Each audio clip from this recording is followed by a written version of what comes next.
हे मेरी लक्ष्मी, मेरी पत्नी, जब मेरे अन्य 5 अवतार की भक्ति, जब तुम 5 जन्म करोगी तब तुमको मत्स्य अवतार, मछली वाला अवतार की भक्ति मिलेगी।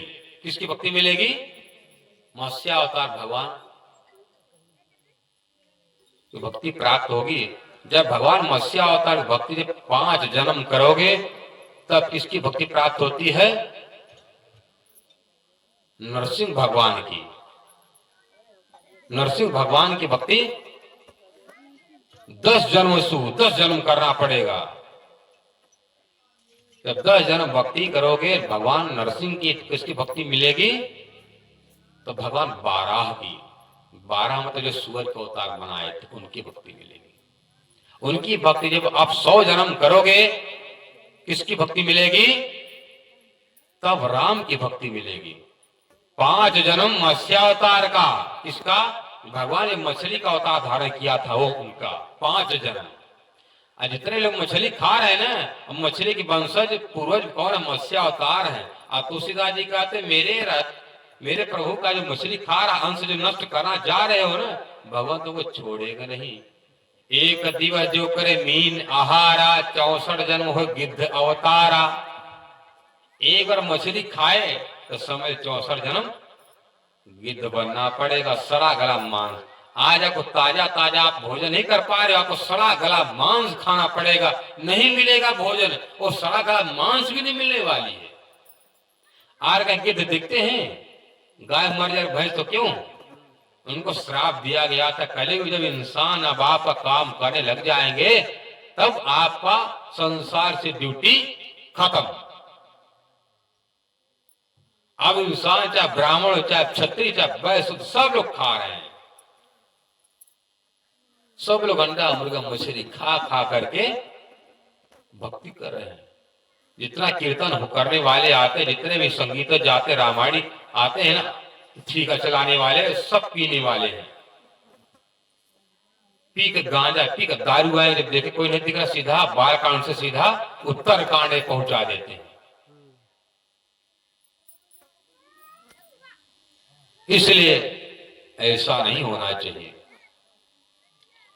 जब 5 जन्म मत्स्यावतार भगवान की भक्ति करोगे तब आपको 12 भगवान की भक्ति मिलेगी। जब 12 भगवान की भक्ति, जब 10 जन्म करोगे तब नरसिंह भगवान की भक्ति मिलेगी। और नरसिंह भगवान की भक्ति कितना जन्म करना है? 100 जन्म। कितना जन्म? 100 जन्म। 5 जन्म मत्स्यावतार का, 10 जन्म 12 का, और 100 जन्म भगवान नरसिंह का। और भगवान राम की भक्ति कितना करना है? तस्य सीता पतिरस्तु सहस्त्रांतेषु जन्मसु। सीता के दूल्हा, सीता के मतलब भरतार राम की भक्ति कितना करना है? 1000 जन्म। अब बताइए, जब 1000 जन्म राम की भक्ति कर रहा है तो हनुमान जी ने कितना जन्म राम की भक्ति किया था? कितना जन्म हुई थी भक्ति? 1 जन्म। अभी हनुमान जी का कितना ऋण उधार है? 999 जन्म। बताइए, जो भगवान के साक्षात शंकर जी के 11 रुद्रावतार हैं, उनको भी उनके मालिक, उनके ठाकुर, उनकी ठाकुरानी सीता जी अपने साथ ले जाना उचित नहीं समझा। तो आप उन्हीं हनुमान जी की भक्ति करोगे, राम की भक्ति करोगे, दास भक्ति का सहारा लेकर के आप कैसे पार जाओगे?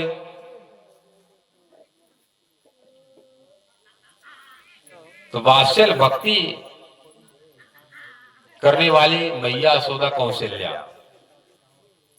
और उनकी भक्ति कैसे? जैसे एक गाय का बछड़ा है, नया नया जब बछड़ा का जन्म होता है तो नए बछड़े को गैया दूध पिलाती है, लाड़ प्यार करती है।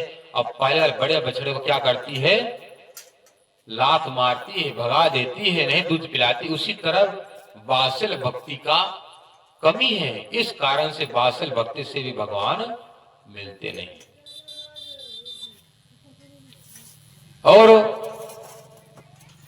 तीसरी भक्ति कही जाती है सख्य भक्ति। सख्य भक्ति करने वाले उद्धव, अर्जुन, सुदामा।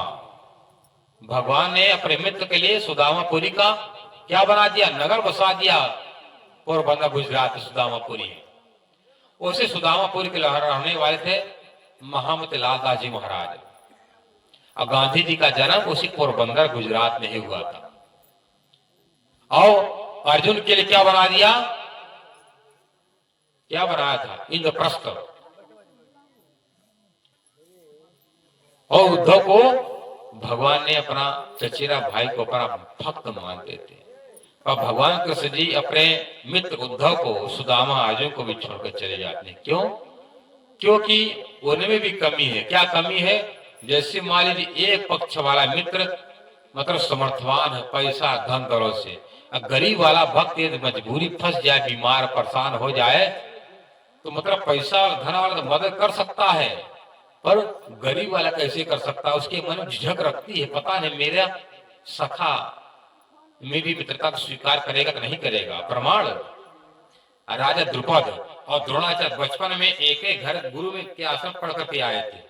एक लोटा से एक दूसरे को नहलाया करते थे। जब बड़ा हो गया तो राजा द्रुपद राजा बन गया, और ये द्रोणाचार्य भाई पंडित थे, ब्राह्मण थे, भाई नौकरी कर नहीं सकते थे। इसलिए जाकर के अपने मित्र से कहते हैं, द्रुपद से, मित्र ने कहा था जब कोई तुमको आवश्यकता पड़ेगी तो मेरे पास आ जाना। तो द्रोणाचार्य अपने मित्र पांचाल राज्य पहुंचे राजा द्रुपद के यहाँ। तो कहा महाराज द्रुपद, मैं आपका बचपन का मित्र, मैं भूल गए, मैं आपसे कुछ मांगने की आशा लेकर के आया। आपने कहा था जब कोई बात की आवश्यकता पड़े तो मेरे पास आना। तो उसने क्या कहा, देखो मैं राजा हूं इस समय, इसलिए तुम्हारा मैं मित्र नहीं हूं। वो भूल गया अपने बचपन की बातें। अरे मांगने आए हो, जहां पर सब भिखारी खड़े रहते, भिखमंगे, आप खड़े हो जाओ लाइन में। द्रोणाचार्य ने क्या कहा, तुमको भिखारी समझते हो? अरे मैं मित्र के पास मैं आया था, मगर मैं राजा के पास नहीं आया था, अपने मित्र के पास सहायता लेने आया था। क्या कहते द्रोणाचार्य, लेना हो भिखारी वाले लाइन में खड़े हो जाओ, तो जो मिलेगा 132 साल तुम ही ले लेना। और तुम क्या मांगते हो? आधा राजपाट नहीं दूंगा। कहते मैं तुम्हारे पास भिक्षा नहीं लूंगा, पर चिंता न करो, मैं ब्राह्मण हूं। ब्राह्मण अपने पूजा पाठ से इतना क्षमता रखता है कि चाहे बड़े बड़े राजा का सल्तनत गिरा सकता है। तुमको घमंड है ना अपने राजपाट का, मैं अपने विद्या के बल पर ही मैं तुम्हारा राजपाट में ले लूंगा। तो जा करके अपनी विद्या का दान